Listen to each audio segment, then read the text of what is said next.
and teachers.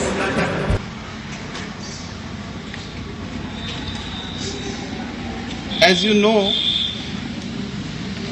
it's my second day as a principal in charge in Chaudhary Jamnadas Inter College, माठखेड़ा Rampur. आज मेरे मन में जो विचार आ रहा है वो विचार यही है कि मैं किसी बात का इसलिए विश्वास नहीं करूंगा कि वह किसी प्राचीन ग्रंथ में लिखी हुई है। मैं किसी बात का इसलिए विश्वास नहीं करूंगा कि वह किसी विद्वान व्यक्ति ने कही है। यदि किसी बात का विश्वास करना पड़ा अपने मोबाइल से बना तो मैं केवल उसी बात का विश्वास करूंगा जो मेरी तर्क की कसौटी पर सत्य सिद्ध होगी। इससे क्या फायदा? हमें भी तो मिले। सर आज चाल हो रही है। मैं एक बात यही कहना चाह रहा हूं कि चौधरी जमनादास इंटर कॉलेज में मेरी सेवाकाल 12 साल हुआ है और 12 साल की सेवाकाल के बाद मेरे साथ जो अन्याय हुआ है वो अन्याय चौधरी जमनादास इंटर कॉलेज की प्रबंध समिति के द्वारा हुआ है। चौधरी जमनादास इंटर कॉलेज की प्रबंध समिति ने मेरे साथ न्याय इसलिए नहीं किया क्योंकि मेरे सर पर पगड़ी नहीं थी और अपने समाज के टीचर श्री बलराम सिंह को वहां से ट्रांसफर करा के इसलिए मंगा लिया क्योंकि उनके सर पर पगड़ी थी। अंतर सिर्फ इतना है जिसके कारण मेरे साथ अन्याय हुआ, जबकि कानूनी रूप से यह गलत है। कानून यह कहता है कि एक प्रधानाचार्य भी एक शिक्षक ही होता है और प्रधानाचार्य का ट्रांसफर वहां होगा जहां पर उसके सब्जेक्ट की वैकेंसी खाली होगी। हमारे यहां पर Vinod Kumar ji as a Hindi teacher हैं और श्री बलराम सिंह का भी सब्जेक्ट हिंदी है, तो श्री बलराम सिंह का ट्रांसफर यहां पर होना विधि विरुद्ध है। अंत में मैं यही बात कहना चाह रहा हूं कि 1.25 करोड़ से एक लड़ाऊं, गीदड़ को मैं शेर बनाऊं, तभी तथागत छत्रपाल सिंह अम्बेडकर नाम कहाऊं।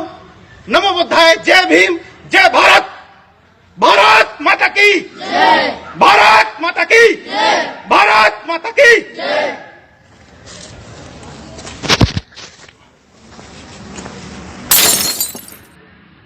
कि जो आप अपने लिए दूसरे से आशा करते हैं वही व्यवहार दूसरे से करें।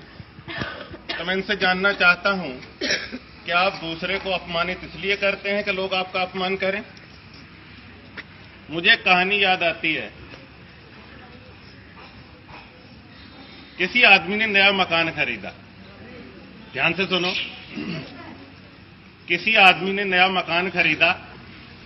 मकान बहुत अच्छा था, बड़ा था, उसमें बगीचा था, बड़ा सुंदर मकान था। बड़ा खुश था उस मकान को खरीदने के बाद।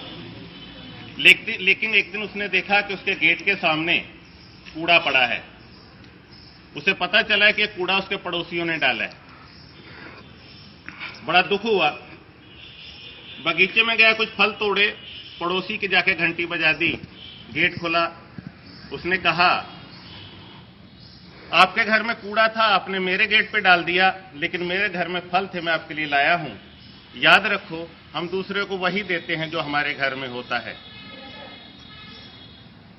इसलिए छत्रपाल सिंह कभी कहते हैं कुरान झूठी है, कभी कहते हैं गुरु ग्रंथ साहब झूठा है, कभी कहते हैं गीता झूठी है, कभी कहते हैं रामचरितमानस झूठी है।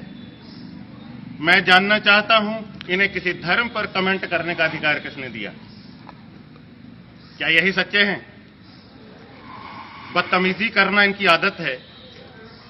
और ये शुरू से हमारे गुरु ग्रंथ साहब में तो ये भी आता है कि मूर्ख के साथ उलझना नहीं चाहिए। शायद मैं इसीलिए इनसे उलझता नहीं। ये रोज बहुत चिट्ठियां लिखते हैं, लिखने का भी बड़ा शौक है और नया बोलने का भी आ गया। मेरा यह मानना है कि इनकी नौकरी इनके बच्चों की है। लेकिन इनकी हरकतें नौकरी करने वाली नहीं है। इन्हें जिस संविधान की बात करते हैं उसका ज्ञान ही नहीं, और अधूरा ज्ञान हमेशा घातक होता है। इन्हें यह मालूम ही नहीं है कि प्रिंसिपल का कोई विषय नहीं होता। इन्हें यह मालूम ही नहीं है कि ट्रांसफर के नियम क्या है। इन्हें मालूम ही नहीं है योग्यता क्या है। मेरा ट्रांसफर विधि सम्मत हुआ है, विधि विरोध? आप कोर्ट में जाइए। बच्चों के बीच बच्चों को शामिल करने का आपको कोई अधिकार नहीं है। बच्चों को पढ़ाने के लिए आते हैं, वही काम कीजिए। कभी आप अपने को शिक्षक विधायक प्रत्याशी कहते हैं, कभी अपने आप को शिक्षक कहते हैं, कभी अपने आप को आप शूद्र कहते हैं, कभी अपने आप को दलित कहते हैं। मेरे यहां दलित बच्चे भी पढ़ते हैं, मेरे यहां सामान्य बच्चे भी पढ़ते हैं, मेरे यहां अल्पसंख्यक बच्चे भी पढ़ते हैं। कोई बताए किसी में कोई अंतर किया जाता हो? सबको बराबर सम्मान दिया जाता है। क्या आपको सबको ठेके अपमानित करने का आपने ठेका ले लिया है क्या? मेरे सर पे पगड़ी है, ईश्वर ने मुझे सिख धर्म में जन्म दिया, इसमें मेरा गुनाह क्या है? आप दलित हैं, ईश्वर ने आपको दलित में जन्म दिया, इसमें आपका कसूर क्या है? आप में यह हीन भावना है, आप अपनी हीन भावना को दूर करें और कभी भी किसी के साथ मिसबिहेव ना करें। आप रोज चिट्ठियां लिखते हैं, आप अपनी चिट्ठी में लिखते हैं बलराम सिंह क्वालिफाइड नहीं है। यह अधिकार आपको किसने दिया? मैं आयोग से चयनित प्रधानाचार्य हूं, और उस आयोग से जिसका शायद आपने मुंह नहीं देखा होगा। छत्रपाल सिंह जी, स्पष्ट बताना चाहता हूं आपको, अगर आप रिजर्व कोटे के नहीं होते, 7 जन्म आप टीचर नहीं बनते। आज बच्चों के बीच घोषणा करता हूं, कल आप अपने सर्टिफिकेट ले आइए, मैं अपने ले आता हूं। जिसकी परसेंटेज डाउन हो, यहीं पर रिजाइन देकर चला जाए। मैं रिजाइन दूंगा अगर मेरी परसेंटेज आपसे कम होगी, मेरी योग्यता आपसे कम होगी। आओ मैदान में, 24 घंटे बदतमीजी और कोई काम नहीं। तुम्हें किसने अधिकार दिया प्रिंसिपल बनने का? मैं आयोग से चयनित, गवर्नमेंट द्वारा चयनित प्रधानाचार्य हूं।